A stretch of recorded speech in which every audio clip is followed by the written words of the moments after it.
السلام علیکم. آفاق فاروق کی نئے ویڈیو کے ساتھ پھر حاضر ہوں. موضوع میرا مختصراً افغانستان ہے، طالبان ہے. یقیناً جو امریکن صدر بائیڈن جا رہے ہیں G7 کے اجلاس میں، مختصراً وہ میں پہلے سے بتا دیتا ہوں کہ جی جب طالبان نے پہلے یہ کہا جا رہا تھا کہ جی ڈیٹ ایکسٹینڈ ہو جائے گی افغانستان میں نیٹو کی اور امریکہ کی، کیونکہ ایویکیشن بہت بڑی ہے اور ٹائم بہت کم ہے، تو پینٹاگون بھی کہہ رہا تھا کہ جی یہ ڈیٹ ایکسٹینڈ ہو سکتی ہے، اور پریزیڈنٹ بائیڈن نے بھی کہا. مگر طالبان کا جو ریئیکشن تھا بڑا خوفناک تھا کہ جناب اسے اعلان جنگ سمجھا جائے گا اور آکوپیشن کا کنٹینیوشن سمجھا جائے گا اگر وہ نہیں گئے، اور انہوں نے اپنی حکومت کی جو تنظیم سازی تھی اسے بھی روک دیا تھا اور سارے معاملات اپنے روک دیے، تو کہا تھا کہ جناب ہم اسے اعلان جنگ سمجھیں گے اگر ان کو واپس اسی ڈیٹ پہ جانا ہوگا. تو آج بائیڈن کے حوالے سے ابھی CNN پہ خبر یہ تھی کہ 31 اگست تک ہی امریکن فوجیں وہاں رہیں گی، جتنی ایکویشن ہو سکتی ہے، اور پوری کوشش کریں گے کہ مکمل طور پہ کر لیں، مگر 31 اگست لاسٹ ڈیٹ ہوگی. یہ اپڈیٹ ہے. باقی آپ کے علم میں ہے کہ جی پاکستان شدت سے مطالبہ کر رہا ہے افغان طالبان سے کہ جی TTP کو روکا جائے اور اسے پاکستان میں نہ آنے دیا جائے.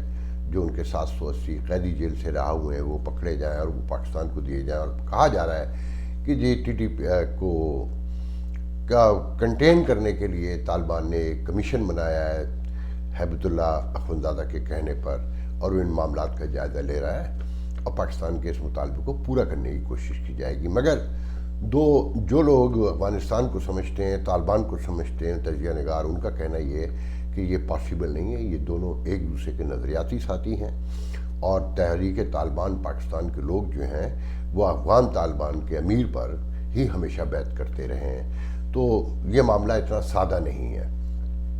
اور پھر روس، امریکہ اور امریکہ کہہ رہا ہوں، روس، چائنا کی خواہش ہے کہ طالبان کو قبول کر لیا جائے، ان کی حکومت کو تسلیم کر لیا جائے، اور پاکستان بھی اس میں بڑے طریقے سے بڑے ویل سوفسٹیکیٹڈلی اپنا حصہ ڈال رہا ہے. ہم اگلے موضوع پہ آنے سے پہلے جو یقیناً پاکستان ہے، میری ریکویسٹ ہے کہ پلیز چینل سبسکرائب کیجئے جن لوگوں نے ابھی تک نہیں کیا ہے، اور دوسرے کہ یہ بہت ہی آسان سادہ طریقہ ہے چینل سبسکرائب کرنے کا کہ if you like it تو there is a one red button, you have to only push it. Shah Mahmood Qureshi امریکہ آ رہے ہیں. جو سپٹمبر کا جو اجلاس ہوتا ہے یونائٹڈ نیشن کا نیو یارک میں، جس میں پوری دنیا سے لوگ آتے ہیں، بیسکلی تو اسے ایک تفریحی ٹور کہا جاتا ہے کہ اس اجلاس میں کوئی خصوصی بات چیت نہیں ہوتی، صرف تقریریں ہوتی ہیں، ملنا ملانا ہوتا ہے، ڈپلومیسی کہہ سکتے ہیں. اور پاکستان اس میں بڑا ایکٹیو اپنی ڈپلومیسی میڈیا پر دکھاتا ہے. اور شاہ محمود قریشی اس بار کمیونٹی کے لوگوں سے بھی ملیں گے، واشنگٹن DC میں، نیو یارک میں، ہیوسٹن میں، لاس اینجلس میں، شکاگو میں، اور مختلف شہروں میں جہاں ہمارے کونسلیٹ ہیں. کمیونٹی میں لوگوں کو فون گئے ہیں کہ جی بزنس مینوں کی لسٹ دیں، وہ بزنس مینوں سے ملیں گے. تو میں نے کسی سے پوچھا، ان کے قریب ایک فرد سے، کہ کیا مقصد ہے یہ کمیونٹی میں آنے کا اس موقع پہ؟ نہ انوائرمنٹ ہے، نہ حالات ہیں، اور جو گفتگو ہے انٹرنیشنل کمیونٹی میں وہ تو کچھ اور تقاضے کرتی ہے.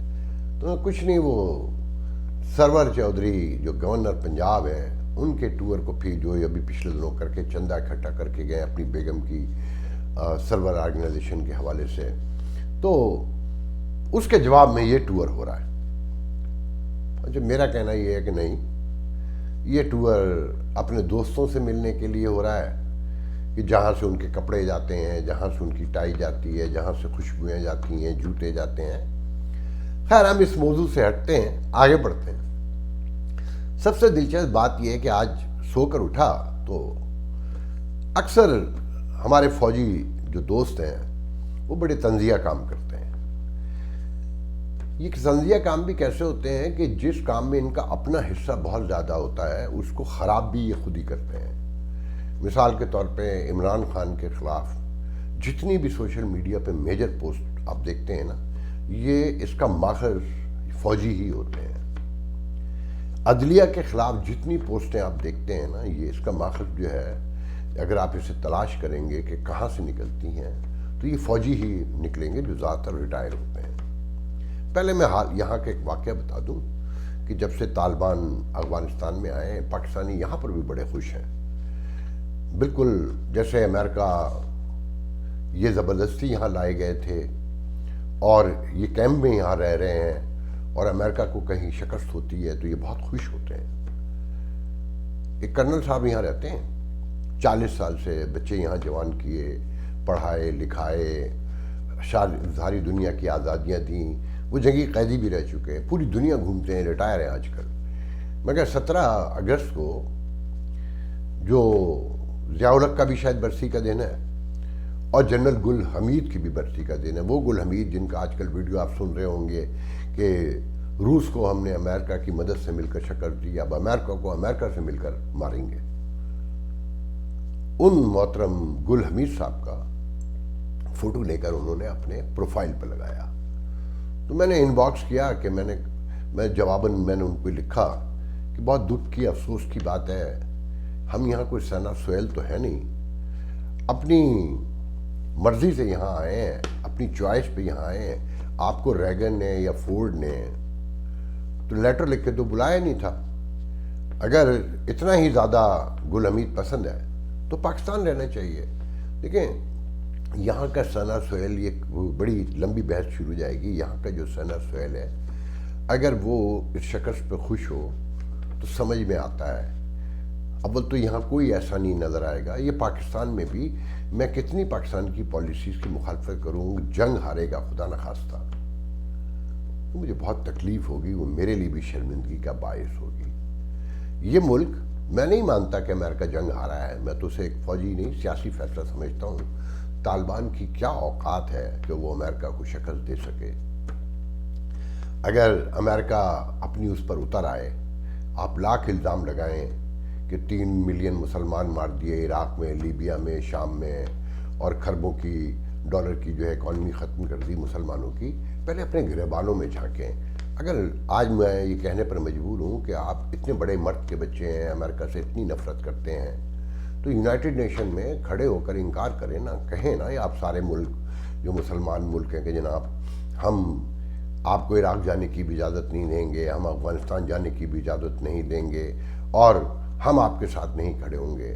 جب آپ انٹرنیشنل ٹریٹیز پہ سائن کر دیتے ہیں، لیجیٹیمیسی پرووائڈ کر دیتے ہیں، انہیں ویلکم کرتے ہیں، اس کے بعد ان کے خلاف ڈبل کھیلتے ہیں، دیکھیں اس معاملے کو ایسے سمجھیں، آپ ایک لمحے کو مان لیں کہ امریکہ، یورپ، ویسٹرن ورلڈ بڑی زیادتیاں کر رہا ہے آپ کے ساتھ، مگر وہ زیادتیاں قانونی دائرے میں ہوتی ہیں، جو انٹرنیشنل کانٹیکٹ ایچ ادر اس کے پاسداری کے ساتھ ہوتی ہیں۔ امریکہ عراق بھی گیا، غلط گیا، میں کہہ رہا ہوں غلط گیا، ثابت ہو گیا، مگر انٹرنیشنل فورم کی لیجیٹیمیسی لے کر گیا، پوری دنیا ساتھ تھی۔ امریکہ آج تک کہیں پر بھی بغیر لیجیٹیمیسی کے نہیں گیا۔ افغانستان لیجیٹیمیسی لے کے گیا، نیٹو کو ساتھ لے کر گیا، دنیا کے 48 ملکوں کو لے کے گیا۔ اس وقت آپ کہہ دیتے نا کہ نہیں جناب ہم آپ کا ساتھ نہیں دیں گے، آپ کسی ایک طرف کھڑے تو ہوں پہلے۔ یہ بالکل ایسے ہی ہے کہ دیکھیں آج دنیا کے نظام غور سے دیکھیں کہ جب ہمارے خطے میں یا دنیا میں کہیں بھی بنیا یا لالا ادھار سود پر ادھار دیتا تھا تو وہ غیر قانونی قرار دیا جاتا تھا، دینے والا بھی پکڑا جاتا تھا، لینے والا بھی پکڑا جاتا تھا، بل تو پورا سسٹم اس پہ بیس کرتا تھا، پکڑے تو ہمیشہ غریبی کمزور لوگ جاتے ہیں۔ مگر جب ویسٹرن ورلڈ نے دنیا میں بالادستی حاصل کی، سائنس ٹیکنالوجی کے ساتھ بینکنگ سسٹم لائے، تو انہوں نے اس سود کو ریاست سے لیجیٹیمیٹ کروایا۔ بینک قرض دیتے ہیں نا، وہی ہے، بینک زیادہ آپ سے سود لیتے ہیں۔ اگر آپ بہت غور سے دیکھیں سسٹم کو، لالا اتنا نہیں لیتا تھا، ایک مکان جو $3 لاکھ کا ہے وہ 30 سال تک پیسے دینے پڑتے ہیں، جب حساب لگائیں گے نا 4 گنا سے زیادہ پیسے دینا پڑتے ہیں، جو سود ہے اصل میں، مگر لیجیٹیمیسی ہے ریاست کی۔ تو جب لیجیٹیمیسی آپ دے دیں کسی چیز کو تو اس کے ساتھ اس طرف ہو۔ اب میں آتا ہوں اپنے اصل موضوع کی طرف۔ آج ہمارے ایک فوجی بھائی نے مجھے ایک پوسٹ بھیجی، انسانی تاریخ کا وہ عجیب واقعہ جو میرے پہلے علم میں بھی ہے۔ آپ نے سنا ہوگا کہ لاہور میں ایک بہت مشہور ہاؤسنگ پروجیکٹ جگہ جگہ نظر آتے ہیں، اپارٹمنٹس بھی ہیں، آفس بھی ہیں، ایڈن ہاؤس ہوم کے نام سے، ایڈن اپارٹمنٹ کے نام سے۔ یہ ڈاکٹر امجد ہوا کرتے تھے، ان پر 2 ارب روپے کے ایک فراڈ کا پہلے الزام لگا. جب وہ عدالت گیا تو افتخار چودھری چیف جسٹس تھے. اس فراڈ کے الزام میں جو مقدمہ ہوا تو chief justice supreme court Iftikhar Chaudhry تھے. ابھی یہ کیس کا فیصلہ بھی نہیں ہوا تھا کہ چیف جسٹس افتخار چودھری کی بیٹی کی شادی ڈاکٹر امجد کے بیٹے مرتضیٰ سے ہو گئی. پھر اس مرتضیٰ پہ 11 ارب روپے کا الزام لگا, 11,000 لوگوں کو لوٹنے کا, 13 ارب روپے شاید, اور وہ بھاگ گئے, فرار ہو گئے دبئی. انٹرپول سے ان کو منگوانے کی کوشش کی گئی, گرفتار ہوئے وہاں, مگر لاہور کے ایک جج جن کا نام میرے خیال میں شہزاد تھا, انہوں نے اس گرفتاری کو غیر قانونی قرار دے دیا. پتہ چلا کہ شہزاد خان صاحب جو ہائی کورٹ کے لاہور کے جج تھے, ان کی تعیناتی میں ہاتھ جو ہے ان کی ملازمت میں افتخار چودھری کا تھا. اس کے بعد وہ لوگ کینیڈا چلے گئے. ان کی بیٹی چیف جسٹس کی, ان کا بیٹا مرتضیٰ اور یہ امجد صاحب کینیڈا چلے گئے. اس کے بعد 25 ارب روپے ان کے ٹوٹل اثاثے تھے پاکستان میں. نیب نے ان کے خلاف کیا کیا کہ ان کے اثاثے ضبط کر کے اس کی نیلامی کی کوشش کی. تو ایک اور جج سامنے آ گئے, ان کا نام میں بتاتا ہوں آپ کو, میں نے لکھ کر رکھا ہے کہ یہ ایک تو پہلے جو تھے افتخار چودھری کے شہزاد خان تھے پہلے جج, دوسری جج تو افتخار جی کی ایک منٹ, یہ بیٹا جب اشتہاری قرار دیا تو 25 قاسم, ایک جج نئے جو قاسم تھے, انہوں نے اس نیلامی کو غیر قانونی قرار دے دیا. وہ پھر بچ گئے, وہ پاکستان آ گئے. جب وہ ان کی نیلامی روک دی گئی تو وہ پاکستان ہو گئے. انہیں پھر گرفتار کرنے کی کوشش کی, اس گرفتاری کو بھی غیر قانونی قرار دے دیا. بارگین کرنے کی کوشش کی امجد نے 13 روپے کے بدلے, تو نیب نے کہا کہ جی 10 سال میں آپ نے جو لوگوں کو لوٹا 11,000, اس کے جو سارا انٹرسٹ لگا کر دیکھا جائے تو وہ 25 ارب سے زیادہ بنتے ہیں. تو سنا ہے کل یا پرسوں امجد صاحب تو مر گئے, بیٹا اور بیٹی وہاں عیش کر رہے ہیں. بیٹی افتخار چودھری کی, 11,000 لوگ ڈوب گئے, انہیں گھر ملا نہ پیسے ملے. اس میں غور طلب بات یہ ہے کہ کبھی انسانی تاریخ میں سنا کہ ایک زیر سماعت مقدمے کا ملزم مقدمے کے جج کا سمری بن جائے. یہ جو فوجی صاحب ہیں بڑے نرم ہمبل سے ہیں. انہوں نے مجھے ایک بار کہا کہ تم ہر معاملے میں فوج کو نکال لیتے ہو, ہر الزام فوج پہ لگا دیتے ہو. تو آج میں نے انہیں لکھا کیا آپ اس بات سے انکار کر سکتے ہیں کہ اس افتخار چودھری کو لانے میں جنرل کیانی کا ہاتھ تھا مشرف کے خلاف. اس نے اس نامرد کو کھڑا کیا تھا جو پی سی او کا 2 بار حلف پہلے اٹھا چکا تھا. اسے استعمال کیا گیا تھا مشرف کے خلاف, اور پھر اس نے جو حرکتیں کی اس کے بیٹے نے ریاض ملک سے لے کر. تم یہاں کہنا یہ چاہتا ہوں کہ اگر آپ غور سے پاکستان کے منظر کو دیکھیں, ایسے درجنوں واقعات ہیں, لوگ برباد ہو گئے, لٹ گئے, جنہوں نے ساری عمر کی کمائی سے ایک مکان خریدا, وہاں کچھ ملا ہی نہیں. بحریہ ٹاؤن نے جتنا لوٹا, مطلب درجنوں سینکڑوں ایسے کیس ہیں ڈبل شاہ سے لے کر. اگر آپ چیزوں کو جا کر غور سے دیکھیں, آپ نوٹ کریں کہ اس سارے کام میں سیاستدان, فوج, میڈیا اور عدالت سب ملے ہوئے ہیں, سب ایک دوسرے کو سپورٹ کرتے ہیں. یہ میڈیا, ابھی بحث ہو رہی تھی ایک ٹیلی ویژن پہ کہ جی لاہور میں ہراسانی کے واقعات بڑھ رہے ہیں. کتنا لوگوں نے دکھایا کہ غلام مصطفیٰ کھر کے بیٹے نے جو مرڈر کیا تھا ابھی 5-6-7 سال پہلے, کتنا دیکھا آپ لوگوں نے, وہ بری بھی ہو گیا. کتنے لوگوں کو پتہ ہے؟ یا یہ جو ایڈن ہوم کا جو واقعہ ابھی میں نے سنایا, کتنے لوگوں کو معلوم ہے؟ یہ میڈیا اگر اس کے ایک کیمرہ مین کو کوئی مارے تو یہ تماشا لگا دیتا ہے. لوگ برباد ہو گئے. مطلب بحریہ ٹاؤن کی خبر کا تو بلیک آؤٹ کیا جاتا ہے نا, اسی طرح اس ایڈن کی خبر کو مکمل کھایا گیا. کیا آج سنا آپ نے کہیں کسی ٹیلی ویژن پہ؟ یہ جو تحریک بحالی صحافت ہے نا, یہ عامر میر جیسے اور مجھ جیسے کچھ لوگ ہیں کہیں جو چھوٹے چھوٹے ان کے جو لیڈر ہیں نا وہ بھی اکثریت میں اسٹیبلشمنٹ کے لوگ ہیں جنہوں نے پلاٹ کھائے ہوئے ہیں، میڈیا ٹاؤن کے نام پر زمینیں کھائی ہوئی ہیں، اور مالکان کا تو پوچھے نہیں، ان کے مالکان کے گٹے ہیں نمازوں کے. میں نے اپنی آنکھوں سے دیکھا، میرے گھر میں آ کے ان میں سے اکثر نے نمازیں پڑھی ہیں، اور ہر بات میں اگر آپ نے روزہ نہیں رکھا ہے تو یہ آپ سے پوچھیں گے، اور یہ تنبیہ کے انداز میں کہیں گے نہیں روزہ تو دیکھیں رکھنا چاہیے نا. اگر میں ان کی میں کہانی ذاتی باتیں نہیں کرنا چاہتا، اس کی وجہ یہ ہے کہ مینر کے بھی خلاف ہے، مسئلہ ہے ہماری سوسائٹی کا. مگر یقین کریں یہ سب اس نظام کا حصہ ہیں، اور یہ ریاست بنیادی طور پہ ٹوٹ چکی ہے. اب آپ نے دیکھے نا یہ ریاست کیا ہوتی ہے. یہ پیر بدائی کے میں جو واقعہ ہوا ہے، میں پہلے اس کا ویڈیو دکھاتا ہوں آپ کو. پہلے بھی مدرسے میں اس طرح کے بات ہوئی ہے لڑکی کے معاملے میں. ایک لڑکی تھی جامعہ میں پڑھتی تھی رہائش پہ، وہ رہائشی تھی وہاں پہ، اس کے ساتھ بھی اس طرح زیادتی ہوئی ہے. اس کی ایک بیٹی پیدا ہوئی ہے، وہ وہاں کی رہائشی تھی، اور وہاں کے ٹیچر بھی تھی ایک رہائشی، ان کا نام عشرت ہے. وہ استاد جی کے ساتھ ملی ہوئی ہیں. انہوں نے مجھے بھیجا استاد جی کے کمرے میں، اور وہ میرے ساتھ پھر پیچھے خود بھی ہیں. بیٹھو، میں ادھر ہی کھڑی ہوئی تھی، پھر استاد جی کھڑے ہوئے، انہوں نے کہا کہ دروازہ بند کرو. پھر دوسری جو باجی تھی وہاں کی رہائشی عشرت، انہوں نے پھر دروازہ بند کیا. اس ٹائم میں تھوڑی سی گھبرا سی گئی تھی. پھر استاد جی کھڑے ہوئے میرے آگے آ رہے تھے، پھر میں پیچھے ہو رہی تھی. استاد جی کہتے کیوں گھبرا رہی ہو؟ میں نے کہا نہیں میں نہیں گھبرا رہی. ڈر رہی ہو؟ میں نے کہا میں نہیں ڈر رہی. پھر استاد جی میرے آگے آئے، انہوں نے جیسے میرا ہاتھ پکڑا ہے، اس ٹائم میں نے کہا استاد جی میرا ہاتھ چھوڑیں اور منہ سے بات کریں آپ.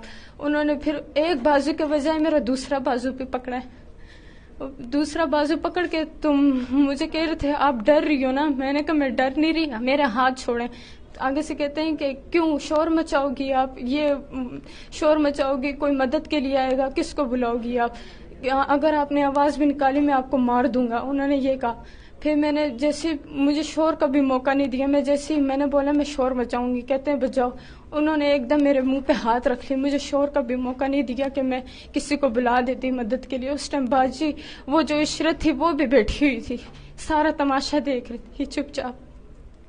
انہوں نے میرا منہ نوچا، مجھے تھپڑ مارے، اور پھر انہوں نے میرے پلر کے ساتھ میرا سر مارا. اس ٹائم میرا صحیح منہ سوج گیا تھا، اور میرے نشانات بہت تیز، بہت بری حالت ہو گئی تھی اس ٹائم میری.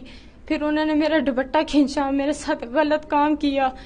پھر غلط کام کر کے پھر مجھے کعوہ ان باجی نے پلایا، وہ عشرت، انہوں نے کعوہ پلایا. اور پھر میں جب چکر آ رہے تھے مجھے، تو انہوں نے میرے ساتھ ہوئی تھی، تو ادھر مجھے چکر سے آ رہے تھے، نشاور چیز دی تھی کوئی کعوہ، اس کعوہ ہی دے رہے تھے، کھانے کو بھی کچھ نہیں دیا. 2 دن اسی کمرے میں قید تھی.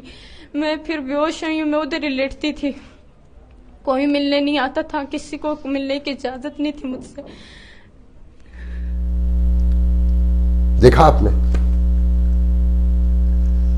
کوئی جگہ چھوٹی ہے، چنکی پہ لڑکی جا رہی ہے اپنے ماں باپ بہن بھائیوں کے ساتھ بیٹھی ہوئی، اور لڑکا آتا ہے اچھل کے اس کا کس لے لیتا ہے بھرے بازار میں. اس کی وجہ یہ ہے کہ عام نوجوانوں سے لے کے سب کو پتہ چل گیا کہ ریاست میں کوئی قانون نام کی چیز نہیں ہے. آپ کو پتہ ہے نا کہ اگر آپ کی جیب میں پیسے ہیں تو پولیس والا آپ کو کچھ نہیں کر سکتا، اور اگر آپ غریب ہیں اور آپ پر کہیں شبہ بھی ہے جھوٹا بھی، تو آپ کو لے جائے گا، ننگا کر کے لٹا کر مارے گا بھی، کھال ادھیڑ دے گا آپ کے گھر ماں باپ بہن بھائیوں کے زیور بکوا کے بھی آپ سے پیسے وصول کر لے گا. ریاست ایسی ہوتی ہے.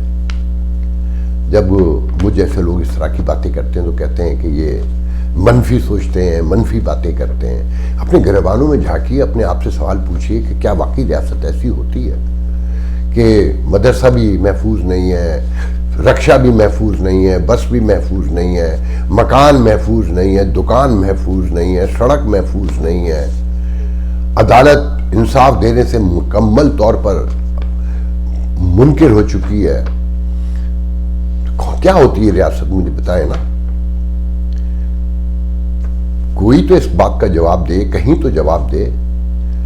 طالبان کے لیے تالیاں بجا رہے ہیں، مولوی بیٹھا ہے لال مسجد میں، کل وہ کہہ رہا ہے بیٹھ کر کہ میں اس آئین کو مانتا ہی نہیں ہوں، یہ کفر پہ قائم ہے، اور اس سے مذاکرات کر کے جھنڈے اتروائے جاتے ہیں طالبان کے، اور عام آدمی اٹھا لے تو اسے مار مار کے لٹا دیتے ہیں. اپنے گریبانوں میں جھانکیں اور اپنے آپ سے پوچھیں. یہ پولیس والے، یہ عدالتوں میں بیٹھے جج، یہ سیاستدان، یہ فوجی، یہ میڈیا میں بیٹھے مالکان یا ملازمین مجھ جیسے، یہ باہر سے نہیں آئے، انڈیا نے نہیں بھیجے ہیں، یہ میں اور آپ ہی ہیں۔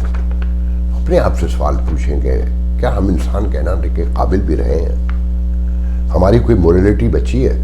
یا قاسم شاہی آپ لوگوں کو سوٹ کرتا ہے کہ جسے چھوڑا ہوا ہے کہ وہ کہتا ہے کہ امید پر قائم رہو، نگیٹیوٹی مت لاؤ، ماضی کو یاد ہی مت کرو جو تکلیف ہو؟ مطلب ماضی جب یاد نہیں رہے گا تو حال آپ کو ویسے بھول جائے گا، جب حال آپ بھول جائیں گے تو مستقبل کی فکر ہی نہیں رہے گی، کیونکہ آپ نے تو جنت میں جانا ہے۔ تو یہ لوگ آپ کو چھوڑے گئے ہیں، یہ صرف اس لیے کہ ہائیبرڈ جو سسٹم کہتے ہیں نا، 5th جنریشن وار سے لے کر، کہ یہ میڈیا آپ کو ایک ریاست کے تصور دینے کے لیے آپ کو قائم رکھا گیا تاکہ لوٹ مار جاری رہے۔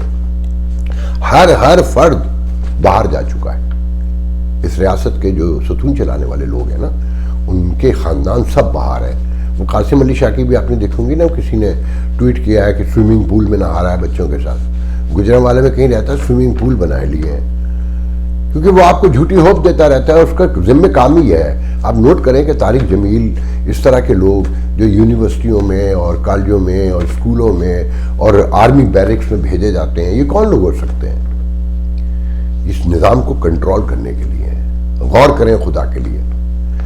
وقت زیادہ نہیں بچا ہے، کل انشاءاللہ دوسرے ویڈیو میں آپ سے پھر ملاقات ہوگی۔ اپنے تمام راؤنڈ کا خیال رکھیے گا۔ اللہ حافظ۔